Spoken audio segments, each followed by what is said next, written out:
Today I'm going to talk about lesson 4 in the Books Point Lace workbook and go through the techniques covered in it.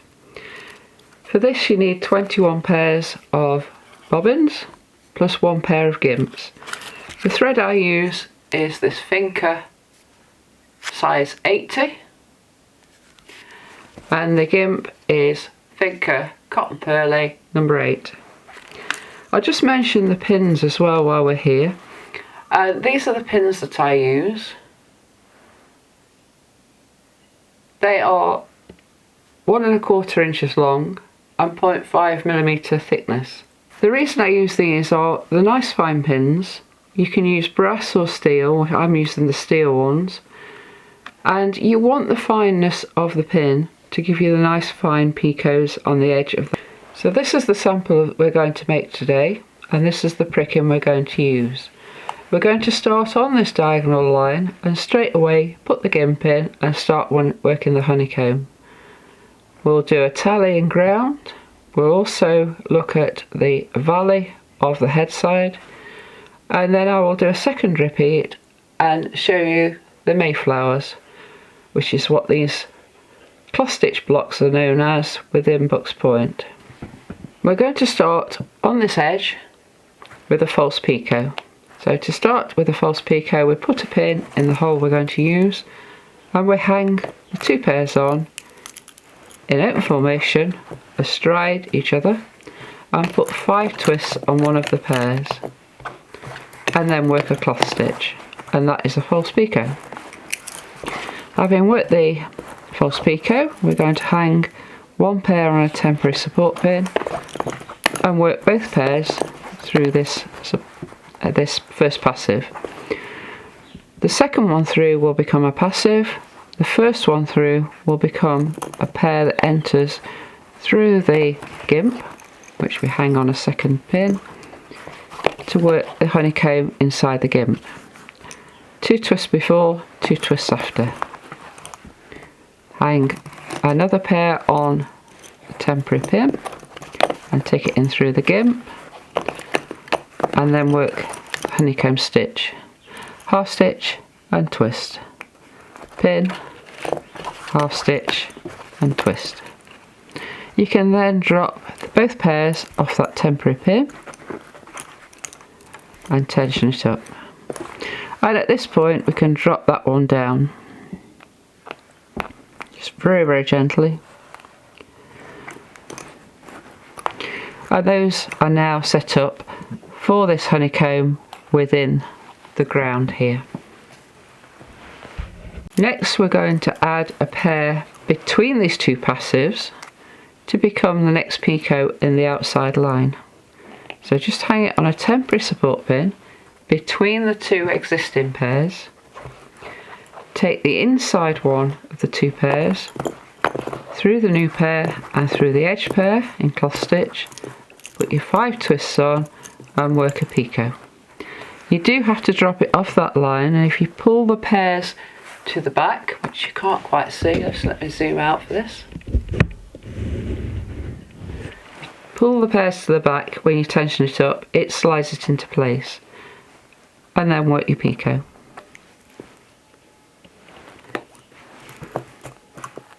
And this means the pair that was number 2 in the head side becomes the picot and then drops through into the honeycomb ground. So this pair now works through the 2 pairs, the edge pair stays the same, and the new one on the inside, 2 twists through the gimp and works the next honeycomb stitch. Now I'm doing this in a slightly different order to show you the putting the pairs in on the edge first, but then I would revert to the diagram where I work the diagonal lines from the top down towards the right, always working downhill in this lace. So if you look for the highest pinhole, that's the one you're going to work next. Again, add another pair, hang it on a temporary support pin.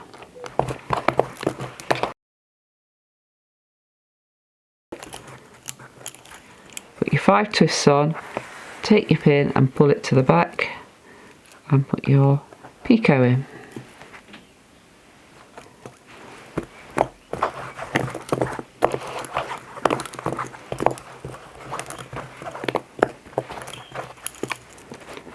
And again, that's ready now to work it.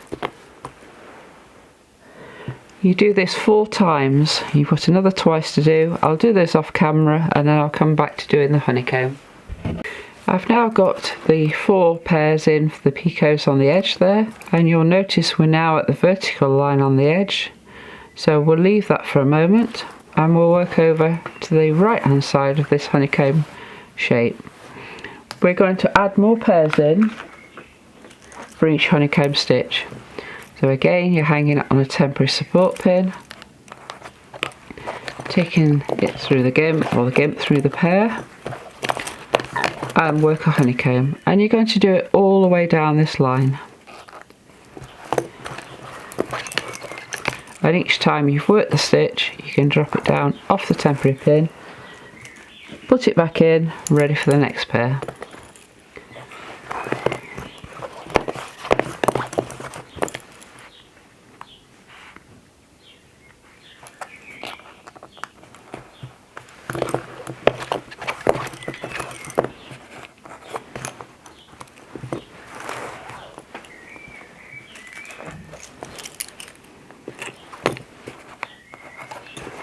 And you'll notice I'm leaning the pins away from me.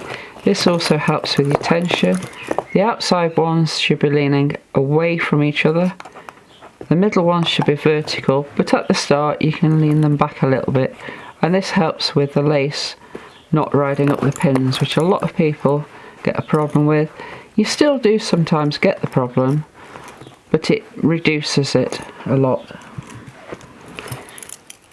You do find with Buck's Point particularly, where the pinholes are very close together and you get a little bit more advanced and you're working in even finer threads than Finger 80, that this happens. And there doesn't seem to be any rhyme or reason with it sometimes, but a fractionally different angle for your pins can make all the difference.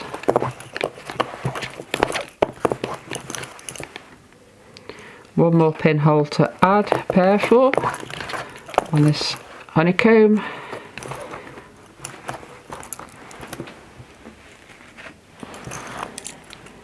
And then we can start the honeycomb itself. All the honeycomb stitches within the gimp on this block are worked half stitch and twist, pin, half stitch and twist. So every pinhole is worked like that.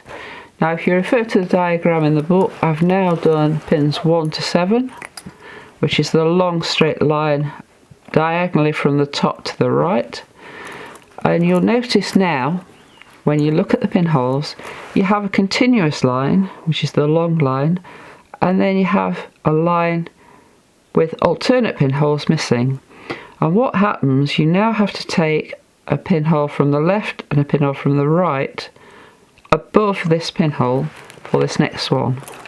So here it would be these two. I'll just zoom in a little more, see if I can see it a little bit better.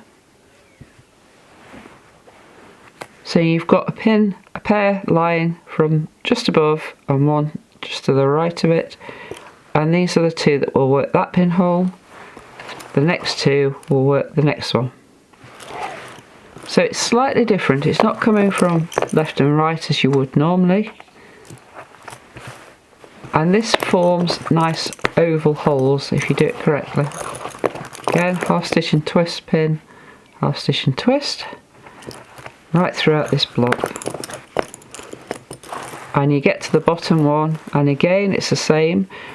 The very right hand one goes out through the gimp, as you'll see it feeds into the point ground. And these are the two for this one. This is a thing that very often when you first do honeycomb is a little bit of a challenge to see the pairs. Now you've done the interim row, we're going to do the complete row all the way from the top diagonally downhill to the right. But to start that, you look at the pairs and you can see those two. They don't go up there. They lie in a natural position. The left hand one goes diagonally and the right hand one looks as though it's vertical. So you know those two are forming pins 2 and 3 of this line. And the two pairs you need are in the same manner as the interim row, a diagonal and then the one above it. So just make sure you get the right two at the start, and this helps you get the pairs in the right position all the way down the row.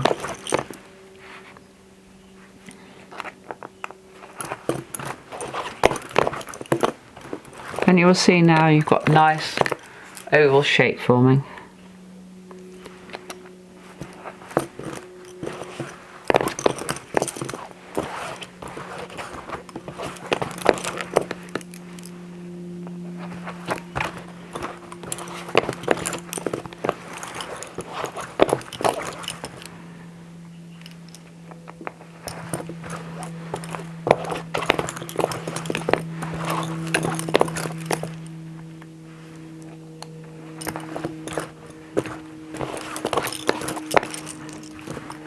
Okay, and then you've got the interim row to do again. So the last two, the right hand one goes out, this forms that one. Just look at the pairs before you start. One either side of that one and one either side of that one. So you know you've got the right pairs to start the row again. Again, work from the top downhill until you get into the swing of this.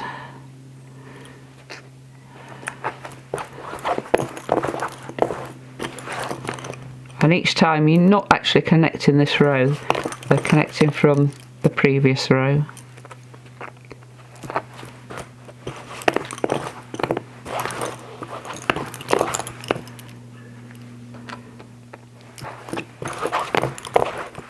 The right hand one at the bottom will go out, so we can push those to one side. And I'll take these through the gimp at the end of doing the block. Back to the start of the row. And we do another complete row.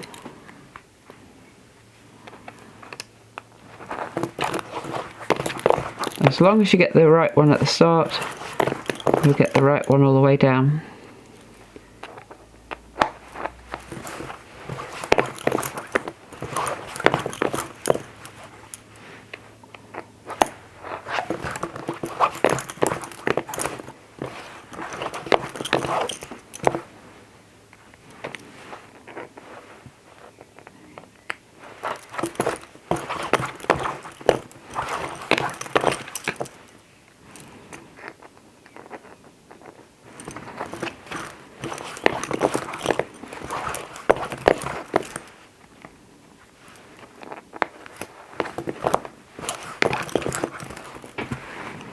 This time you've got the right one going out again, those two.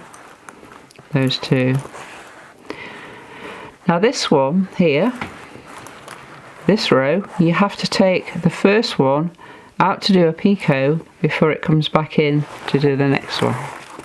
So we'll do that, take it out through the gimp, 2 twists before and after, out through the, we have got a twist in here.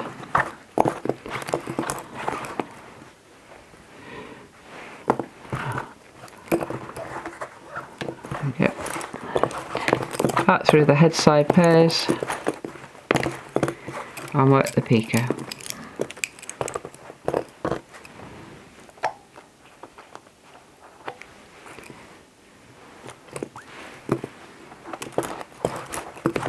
Back in and in through the gimp, 2 twists before and after to work the next one. And once you've worked this first one of the line, the left hand one again goes out to do the next picot, the right hand one does the interim row.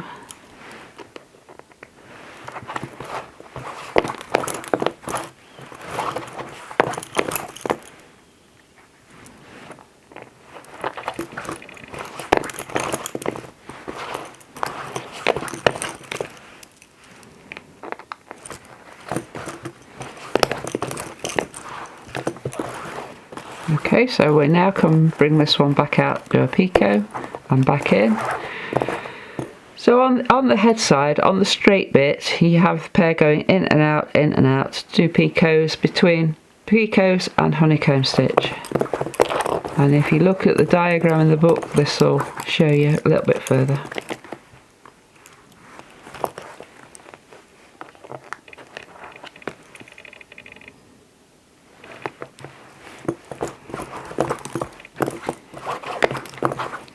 So again, it comes in to do a honeycomb, and it will then drop out into the head side.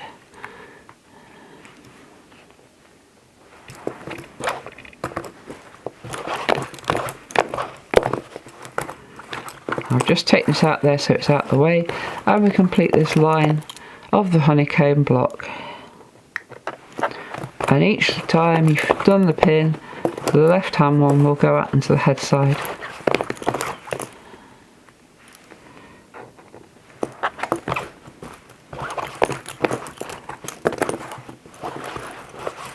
And I always take it out through the gimp at this point, because then I don't get the confusion with which pair I'm using.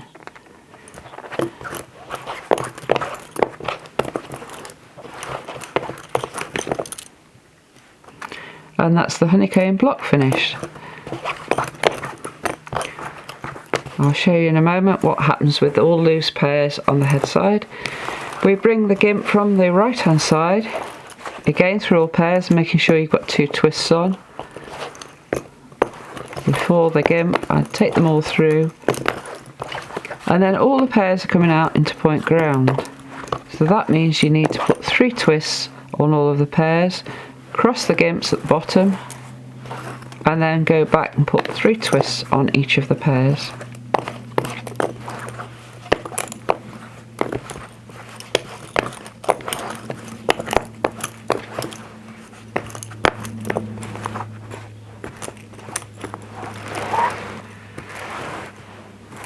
Now the head side is worked slightly differently. You're going to take all of these pairs into the head side. So the first one that comes out, it goes out, works the picot, works back through 2 pairs and sits there. The next one coming off the honeycomb goes out through 3 pairs, works a picot and back through 2. The next one out through 4, picot and back through 2. The next one out through all of them, picot, back through 2. And you can see on this diagram, each one, after they've worked a picot, always works back through 2 pairs. The last pair will come out, work a picot, and it will loiter there a little bit until we get down to the next bit of honeycomb. When you start the next honeycomb, it's the inside passive forms the first pinhole here. And then the one that's come off the last honeycomb, that's done the last picot, comes in for the second one. Then each time you take a passive that's sitting in position number 3 to go out for a picot and back through all to drop into the honeycomb. And this will leave you with 2 pairs of passives in the head side, minimum at all times. So to work that in practice, I'll just do the first couple on camera, and then I'll finish these off and then come over to do the point ground. You've got 2 twists on after the gimp. You take it out through the 2 pairs. You do your picot.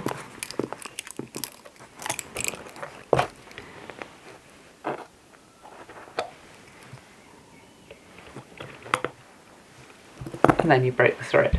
I've just broken the thread there, so I'm going to do a quick demo of what to do when you break a thread.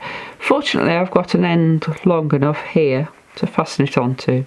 So I take a little bit more length off the bobbin and I put a loop in it, a slip loop.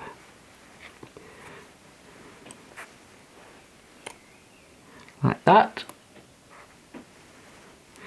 I put the end through that loop. Just got hold of the very end at the tip. And then I pull the loop up onto it until it clicks. You will hear a very definite click, and that will then hold it. Trim the end just so that you've got a little bit more of a tidy pillow. This is then long enough to be able to deal with this I would take it into one of the passives and then probably replace it if I was doing a full length. This will be long enough probably to work what I'm going to do today. So having repaired that, it's a picot, so we don't want to interfere with it. We take it back through 2 pairs. And just shorten the bobbins, keep them nice and tidy. If you keep the heads at a similar length, it really helps on the pillow bobbin management. So it's gone back through 2 pairs and it's just going to sit there. This one's come out through the gimp. I haven't put the twists on. It's going to come out to this picot. So it goes out through the 3 pairs and does the picot.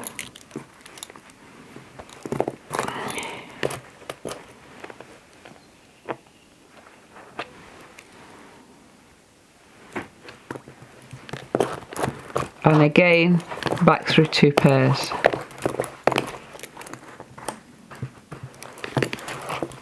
The next one off the honeycomb, twists on bit after the gimp, out through all of them to the edge and picot.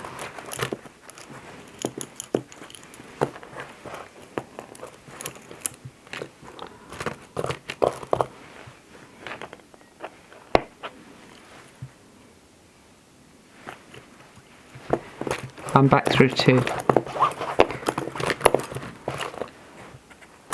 And the last one where it's come off and he's going to do a picot all the way out and picot, and it will go back through 2.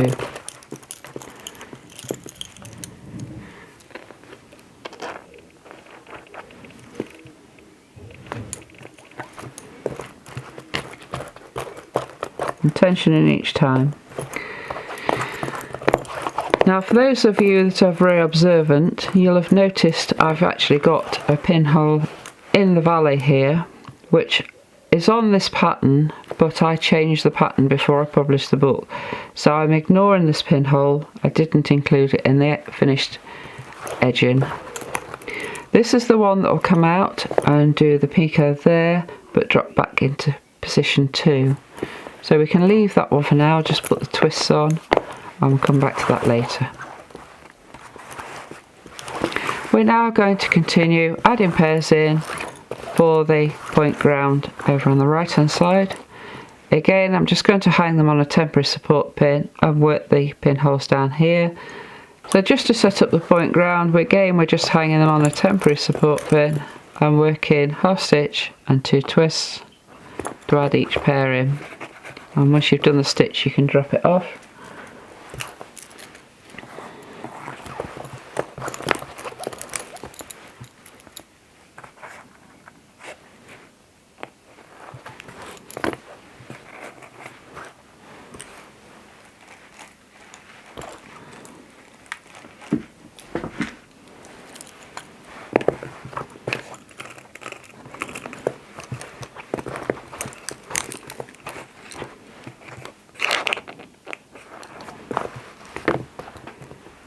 As I said before, this pin will actually be a catch pin, but on the first line we just work it as normal. And then we're going to put in the 2 pairs for the passives plus an edge pair,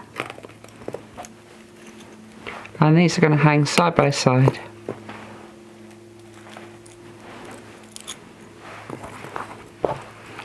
Cross stitch through 2, put 2 twists on and put the edge pair up, edge pin up and work the edge stitch, pull the change of worker edge, 2 twists on the inside one and 3 on the outside, just to make that firmer edge, and bring it back through and 3 twists to enter the ground. I'll just now work the ground off camera to get it as far as the tally. I've now worked the point ground and the edge, the footside edge, far enough that I can actually work this tally. Now tallies take a little bit of planning, how you want to start and finish them, or the position of start and finish. You want to actually finish on the opposite side to you start. So if I was to start on with weaving with bobbin number 2 in the second position here, this one, I would finish on the right hand side. But what you need to look at is how far you can secure the non-weaving thread from the side that you finish before you actually work with the weaving thread. The weaving thread, if you pull it at the wrong point by using it to finish or to secure it with the point ground, that is the one that will distort the tally. So you want to be able to do as many pinholes as you can to secure it before you work with the worker.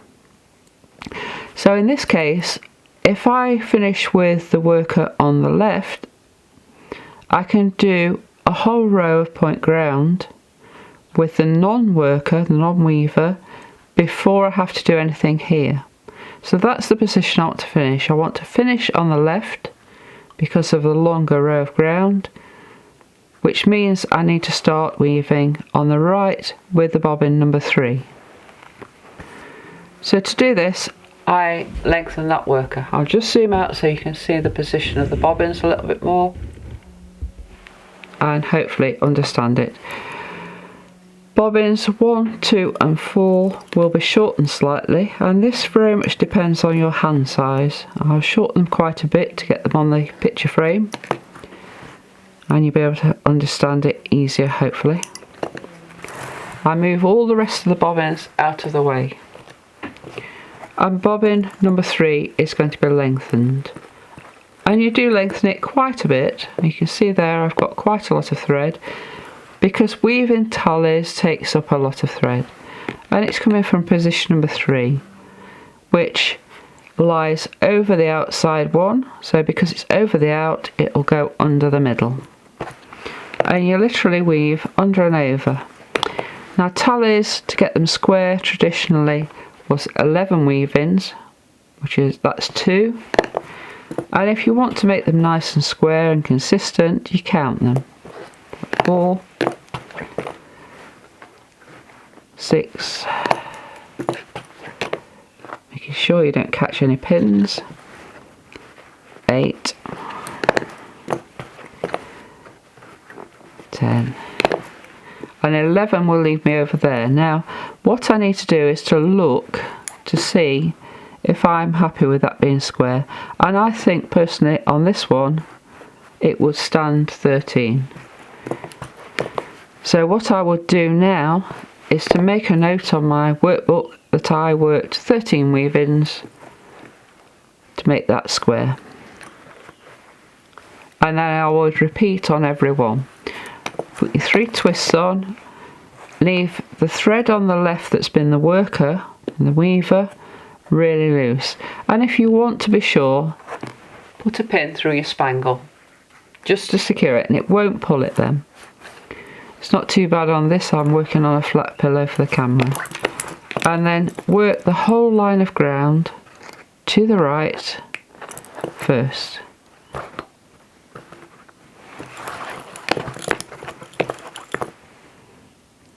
And this way, by securing all of these bobbins, it secures the right hand side of the tally and hopefully prevents it pulling in and making a misshapen one.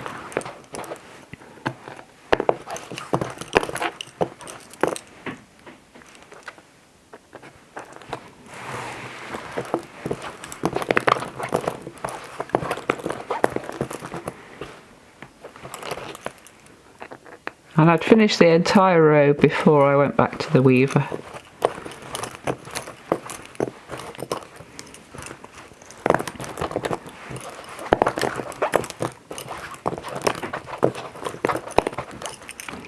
Now, having secured that right hand side, you can now work the left hand side, but be very careful. I tend to leave the weaver long until I've got it secured, because if you're doing 2 or 3 stitches, by the end of the row you cannot remember which one it was. So I leave it long, and it does look a little bit messy to start off with, but I leave it long and it just reminds me. And then when I go to pull it up, I can do it very gently. And if I hold the inside one next to the tally as I do it, again it stops it pulling up.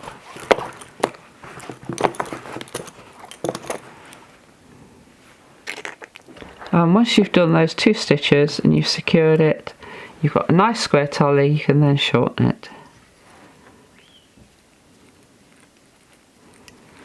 I'll just go back and finish this point ground in this area, and then I'll show you what to do for the Mayflower and also the head side.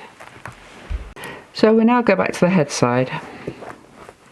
As I said before, the last one coming off that honeycomb is going to do a picot, and the first one is going to come into the honeycomb ground. So I'll take the first one through and take that into the honeycomb, and then I can take this one back out to the outside head side edge to work the picot, and it will then work all the way back through pinhole number 2 in the honeycomb edge.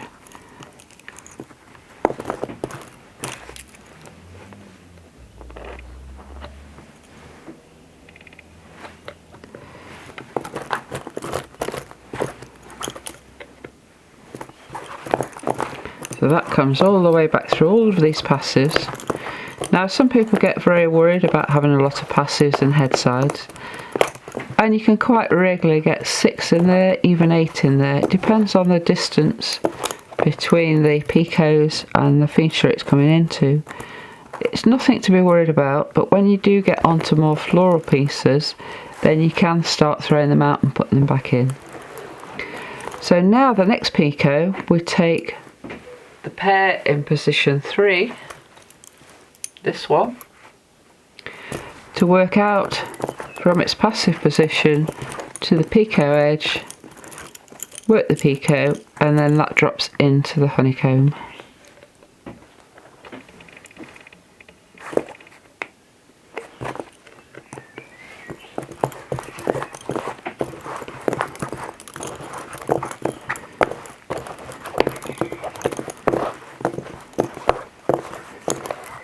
And then again take the pair of bobbins in position 3 from the left hand edge, out through 2 pairs of passives, work the picot, and then back through, in through the gimp for a honeycomb. And this happens on every repeat. You're taking pairs out where the honeycomb block is getting narrower and bringing them back in when it gets wider on each repeat. And you'll always be left, if you've done it correctly, with 2 pairs of passives on the edge. That is what you ideally would like within books. Occasionally you do get it where you go down to a single pair, maybe for 1 pinhole or 2 pinhole picot pinholes, but it does make the edge a little bit weak if you do it for more than 1 or 2 pinhole picot pinholes. So ideally maintain those 2 pairs. And you now have all the pairs in for the honeycomb ground. I'm going to work the long row on both sides and the interim row, and this centre block is going to be worked as cloth stitch, known as a Mayflower, and I'll return to that when I'm ready to do the cloth stitch. Cloth stitch block known as Mayflower. You have, on this one, you have 3 pinholes top and bottom on each side. So you're going to start in the middle and you're literally going to cloth stitch this block backwards and forwards, taking a pair in at each pin on the top edge and leaving them out on the bottom edge, very much as you would do in most cloth stitch blocks. So just line up your pins or your bobbins over the pins so you can see where they're going if you're unsure, and the far one will have this, so you'll have 3 pairs coming in from the left and 3 pairs coming in from the right. And once you've sorted it out, it's a straightforward cloth stitch block. So we'll start in the middle with the cloth stitch. Now decide which way you're going to work. If you're working a long length, again remember which direction you're going to start. On the sample in the book, I worked from the top pinhole to the right, so I will put the twists on the left hand pair and these become your worker, and then just cloth stitch over to the right, taking the next pair, in cloth stitch, 2 twists around the pin and cloth stitch back. And it's a very simple but effective way to break up the ground, and you can substitute honeycomb with these little blocks in any pattern that has an area of honeycomb. It's sometimes quite nice to try both, and if you're working an edging like this from the book, I suggest once you've got the hang of doing the honeycomb, if you're quite confident, maybe alternating the blocks so you get a really nice little sample with both techniques in it. Once you get to the widest point on the right, I've just left the pair out, so I put 2 twists on. Again, if you get in the habit of putting twists on when you know things are going to be left out and what it's going into next, like there, you can't mindlessly work through them without noticing the twists. So if I was coming across here and I went to that, oh, that's got twists on, oh, that's left out. And it just helps as a little reminder if you're prone to getting into autopilot and doing it without thinking. Just a little tip really that helps you sometimes if you're not having a day when you're quite as focused as you should be. Now leaving a pair out at each pin, because these will form the remaining honeycomb stitches around the Mayflower. And then you just need to finish the honeycomb around it to finish this block. And that's all the techniques in this pattern. They're all, as I said, in the Books Point Lace workbook, which is available from me online or from many good lace suppliers.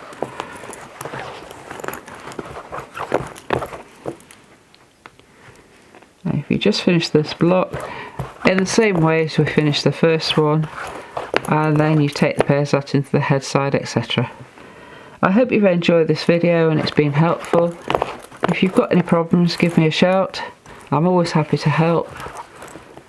And more videos coming soon, so please subscribe, hit the notifications button, and you'll hear about them first as soon as they're launched. Thanks for watching, hope you've enjoyed it.